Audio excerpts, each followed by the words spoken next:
কাল ছিল শুক্রবার। শুক্রবার মানে ১ সপ্তাহ পর আরামবাগ থেকে বাড়ি ফেরার দিন। সারা সপ্তাহে জামাকাপড় ব্যাগে ঢুকিয়ে অফিসের দিকে বেরোনোর সময় দেখি বাইরে গামছা মিলতে দিয়েছিলাম, অ্যাজ ইট ইজ দিতে ভুলে গেছি। তারপর গামছাটা ব্যাগে ঢুকিয়ে ফাইনালি অফিসের উদ্দেশ্যে বেরোলাম। রাস্তায় যেতে যেতে মনে হলো যে হালকা খিদে পাচ্ছে, তাই একটা গ্লুকোজ ড্রিঙ্ক নিয়ে নিই, অফিসে বসে খাওয়া যাবে। ড্রিঙ্ক নিয়ে ঢুকলাম অফিসে, সারাদিন কাজকর্ম করলাম। তারপর ছুটির পর যখন বাইরে বেরোচ্ছি তখন দেখলাম আকাশের যে অবস্থা, ফ্ল্যাশের গতিতে না ছুটলে বৃষ্টির হাত থেকে কেউ বাঁচাতে পারবে না।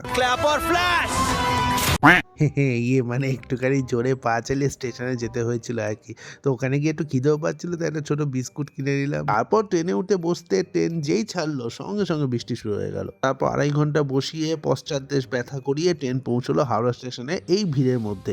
আমিও ট্রেন থেকে নেমে হাওড়া স্টেশনে ব্রাহ্মী শাক দেখতে পেয়ে একটু কিনে নিয়ে বাসে উঠে গেলাম। তারপরেই রাত ১০টা নাগাদ বাড়িতে ঢুকলাম। ১ সপ্তাহ পর বাড়িতে ঢুকছি ভাই। সো হোম কামিং শট কেমন লাগলো জানিও। যদি ভালো লাগে তাহলে দেখা হবে পরের ভিডিওয়ে। বাই।